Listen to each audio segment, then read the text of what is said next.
surah Ali Imran, Pak Ustaz. Yaitu ayat 15 hingga ayat 19. Kita dah belajar sebab ini terletak pada tafsir Al-Furqan juz 3. Al-Furqan juz 3. Ini dia. Al-Furqan juz yang ketiga. Ustaz buka. Kata yang bertanya, pada bahagian ini ada tertera satu doa yang digalakkan untuk dibaca. Yaitu, ini doanya. Dia terletak pada muka surat 131. Juz 3. Siapa yang ingin mendapatnya, boleh lihat pada Juz 3, Tafsir Al-Furqan, halaman 131. Memang bagus doanya. Yang berbunyi, Rabbana innana amanna bima anzaltahu ala rusulik, imanan rasikhan fil qalbi, muhaiminan ala kulli a'malina, fastur dhunubana bi'afwik, wadfa' anna adzaban nar, innaka antal ghafurur rahim. Artinya, ya Tuhan kami, perhatikan terjemahannya. Wahai Tuhan kami, Rabbana, innana amanna bima anzaltahu ala rusulik. Ya Tuhan kami, sesungguhnya kami beriman dengan apa yang telah Engkau turunkan kepada rasul-rasulmu. Kami telah beriman, yaitu dengan keimanan yang mendalam sampai ke lubuk hati, yang dibuktikan oleh semua amalan kami. Kami ikut. Oleh itu tutupkanlah semua dosa kami dengan kemaafan-Mu. Kita minta diampuni semua dosa-dosa kita. Dan hindarkan kami dari siksaan neraka. Sesungguhnya Engkau Maha Pengampun lagi Maha Penyayang. Yang ditanya oleh penanya ini, yang mengajukan soalan ini ditanya, boleh saya tahu Ustaz rujukan doa ini? Ini jawaban Ustaz.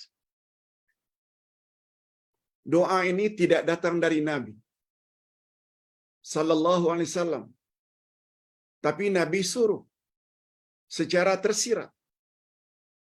Itu sebabnya pada sebelum doa ini disebut, ulama salafus salih sepakat bahawa yang dimaksudkan dengan iman itu ialah meliputi i'tiqad,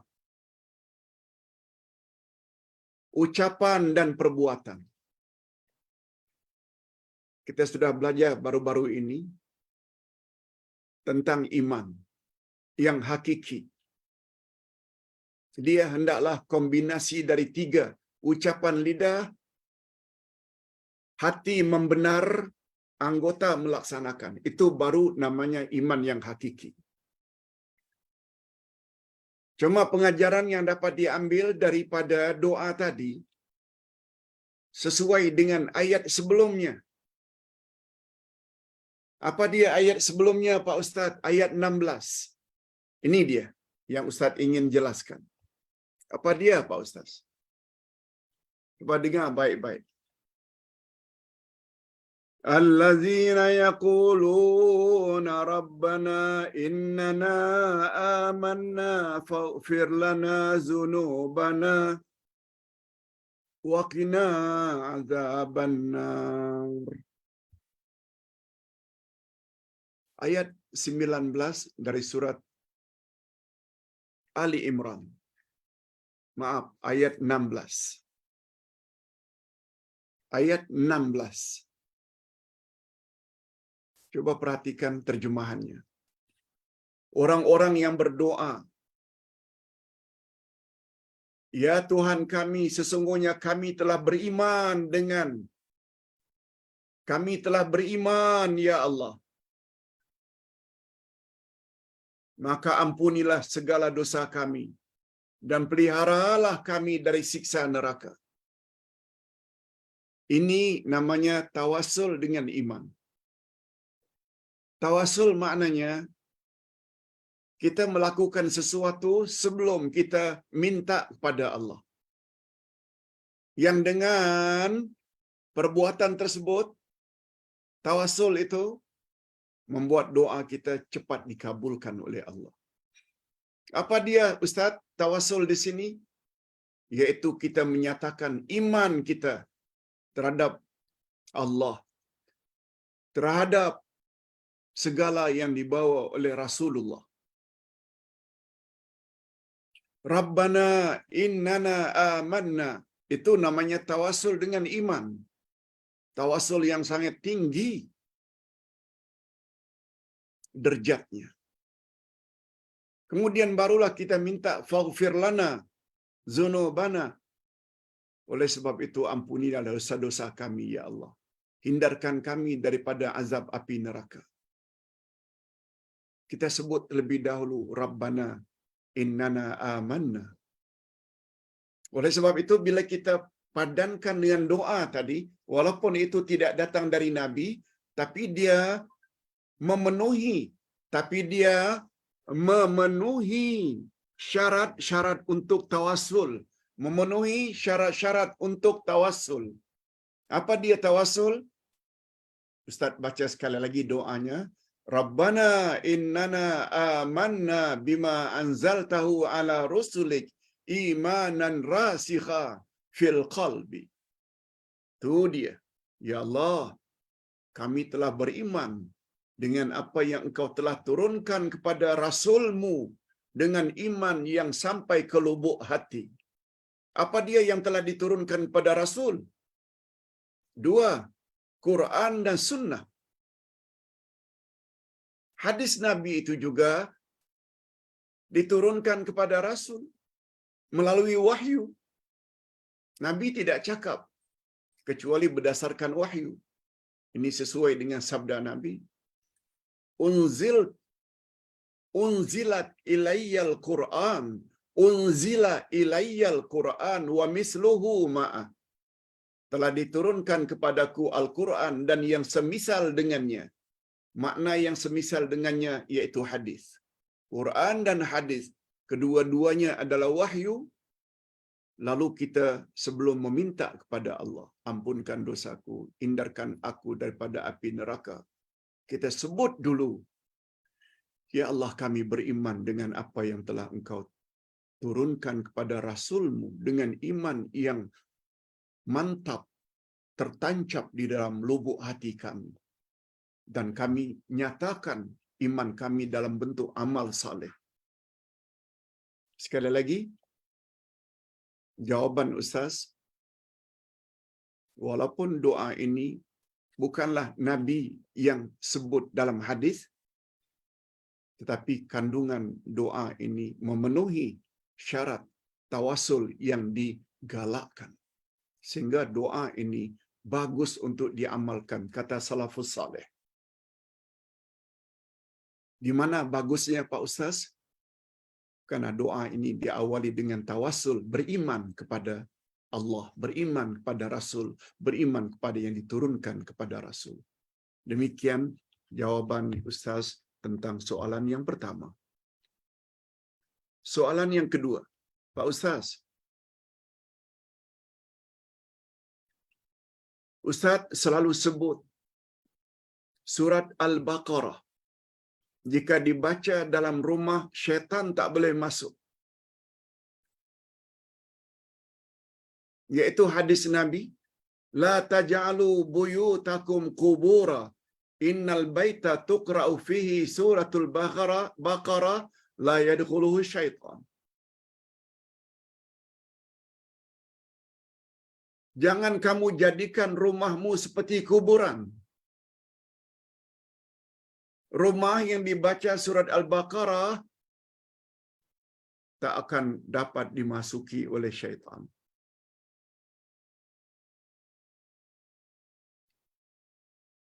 Jadi kalau rumah kita takut diganggu oleh syaitan, namanya hantu raya ke, polong ke, tuju ke, baca Al-Quran. Khasnya surat Al-Baqarah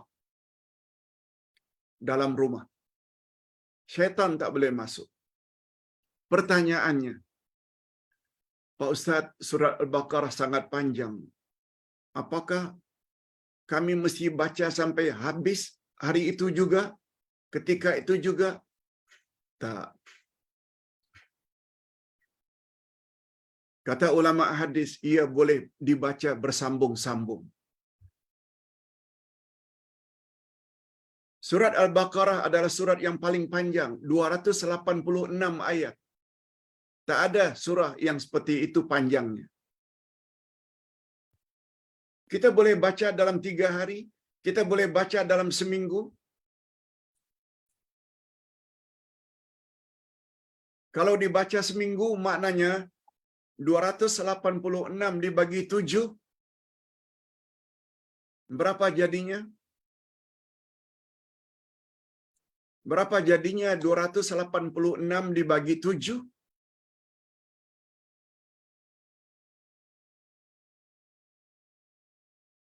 Mungkin kita baca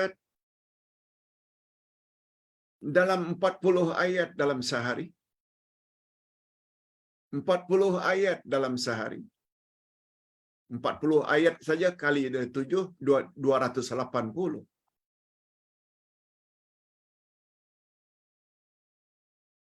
Atau kita baca dalam 5 hari, barangkali 50 ayat dalam sehari.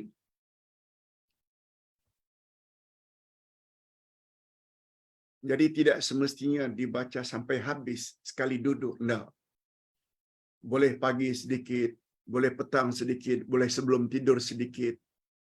Barangkali dalam sehari boleh baca sampai 100 ayat. Cukup 2-3 hari dah khatam. Nanti ulang lagi, nanti ulang lagi. Malah kalau penat membaca, kita boleh mainkan CD. Bacaan tersebut senantiasa di rumah. Dan Ustaz sudah menjadi kebiasaan Ustaz. Bukan berbangga, tetapi mengingat besarnya fadilat ayat-ayat Quran diperdengarkan dalam rumah.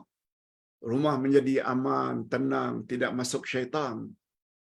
Setiap pagi habis saja salat subuh, Ustaz akan buka bacaan-bacaan Al-Quran. Dalam internet ada, dalam radio ada. Sampai sekarang itu berbunyi. Walaupun perlahan. Sampai jam 12 baru Ustaz matikan. Setiap hari kita terasa rumah kita jadi aman, bahagia, tenang. Coba bapak-bapak dan ibu-ibu amalkan. Amal yang baik. Apalagi pada hari Jumaat. Pasangkan bacaan surat Al-Kahfi. Allahu Akbar. Akhirnya dengan mendengar selalu kita jadi hafal. Yang ketiga, pertanyaan yang ketiga. Pak Ustaz, nama Allah di dalam Quran kadang-kadang dibaca tanpa alif lam. Dan kadang-kadang disebut menggunakan alif lam. Sebagai contoh, Allah berfirman, innahu sami'un alim. Sami'un alim. Tak ada alif lam. Kadang-kadang Allah Subhanahu wa taala sebut dalam Al-Quran, innahu huwas sami'ul alim. As-sami' pakai alif lam di depannya. Maaf bertanya Pak Ustaz, adakah maksud jika Al-Asma'ul Husna ada alif lam dengan tanpa alif lam?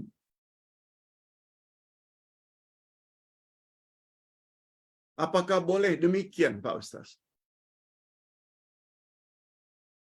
Tentu saja jawabnya boleh. Itu tertera dalam Al-Quran. Cuma bila ditanya mengapa Pak Ustaz kadang-kadang pakai alif lam. Al-Alim. Kadang-kadang hanya alimun. As-Sami. Kadang-kadang Sami'un. Al-Basir. Kadang-kadang Basirun. Kadang-kadang Hayyun. Kadang-kadang Al-Hayyu. Jawabnya, ini ada kaitan dengan kawaid bahasa Arab, grammar bahasa Arab, nahu saraf.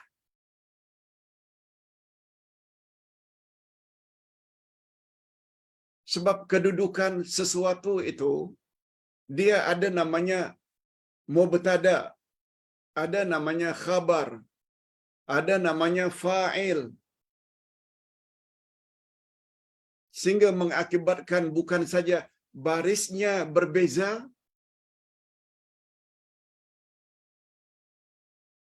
juga kedudukannya kadang-kadang pakai alif lam dan ada yang tidak pakai alif lam. Bila kita nak bercakap masalah i'rab, iaitu uraian tentang kata demi kata, dia jadi luas pembahasan. Ini pembahasan bahasa Arab. Maknanya sama. Sami'un dengan as-sami maknanya sama. Cuma bila digunakan alif lam as-sami, bila digunakan sami'un tanpa alif lam, itu ada kaitan dengan kaedah bahasa Arab yang dipanggil dengan grammar barangkali dalam bahasa Inggeris. Ada jumlah ismiyah, ada jumlah fi'liyah. Bila kita bahas memang panjang, berjam-jam tak habis. Itu jawaban Ustaz. Adapun pertanyaan yang terakhir, Pak Ustaz. Ketika azan, pendengar harus ucapkan seperti mana ucapan muazzin. Bila hayya 'alas salah, hayya 'alal falah. Itu dijawab dengan la haula wala quwwata illa billah. Tapi ketika iqamah, perlukah dijawab sebagaimana yang diucap oleh hadirin dan hadirat? Pandangan yang lebih kuat sebagaimana kita disuruh menjawab azan sama dengan ucapan Bilal, kecuali hayya 'alas salah dan hayya 'alal falah, yaitu la haula wala quwwata illa billah. Qamat juga begitu. Sunat dijawab. Sunat hukumnya dijawab, dapat pahala. Kaedahnya juga sama. Hayya 'alas salah, hayya 'alal falah, tetap la haula wala quwwata illa billah, sama dengan menjawab azan. Cuma sebagai tambahan yang tak ada pada azan. Qad qamatis salah, qad qamatis salah. Jawaban singkatnya aqamahallahu wa adamaha. Itu jawabannya. Hukumnya sunat. Ustaz kira ini dulu yang dapat Ustaz sampaikan. Mudah-mudahan sama ada pencerahan terhadap tafsiran di bawah tajuk kemewahan membawa kehancuran, atau jawaban Ustaz secara ringkas terhadap 4 pertanyaan tadi. Mudah-mudahan ada manfaatnya. Dan kita akhiri dengan doa. Alhamdulillahirabbil alamin wassalatu wassalamu ala asyrafil anbiya'i wal mursalin wa ala alihi wa sahbihi ajmain. Rabbana ighfir lana dzunubana wa liwalidina warhamhum kama rabbawna shighara. Rabbana hab lana min azwajina wa dzurriyyatina qurrata a'yun waj'alna lil muttaqina imama. Ya Allah, ya Tuhan kami, pada hari ini kami telah belajar sesuatu yang cukup menggerunkan. Yaitu Engkau berkuasa untuk menghancurkan mana-mana negeri. Yaitu dengan menyuruh orang-orang yang hidup mewah dalam negeri tersebut agar taat kepada Engkau. Tapi sebaliknya, Orang-orang yang hidup mewah dalam satu-satu negeri berbuat durhaka terhadapmu. Atas sebab itu adalah alasan bagimu, ya Allah, untuk menghancurkan negeri itu dengan sehancur-hancurnya. Engkau juga telah berfirman bahwa engkau telah menghancurkan umat-umat sejak dari umat Nabi Nuh. Gitulah seterusnya bagi mereka yang durhaka terhadap ajaran para rasul. Ayat tersebut selain mengandung peringatan kepada umat akhir zaman, tetapi sebaliknya juga adalah tasliyah, sebagai hiburan bagi Nabi dan ulama-ulama yang mengikuti jejak langkah Nabi. Walaupun mereka dicemoh, dicaci, diancam, namun mereka tetap menyampaikan kebenaran-Mu. Sebab walaupun mereka menderita di dunia, dihina dan dicaci, tapi kami yakin dengan janji-Mu, ya Allah, sebab Engkau tak pernah mungkir janji terhadap orang yang menegakkan kebenaran, sabar menghadapi cabaran, teguh pendirian. Engkau akan balas dengan redha-Mu, rahmat-Mu dan syurga-Mu di akhirat nanti. Oleh sebab itu berilah kami kekuatan, ya Allah, untuk terus menegakkan dan bersama kebenaran. Terhadap nikmat-nikmat-Mu kami syukuri, dan terhadap musibah yang Engkau timpa ke atas kami, kami sabar menghadapinya. Wa sallallahu ala nabiyyina Muhammad wa ala alihi wa sahbihi ajma'in. Subhana rabbika rabbil izzati amma yasifun. Wa salamun alal mursalin. Walhamdulillahi rabbil alamin. Subhanakallah.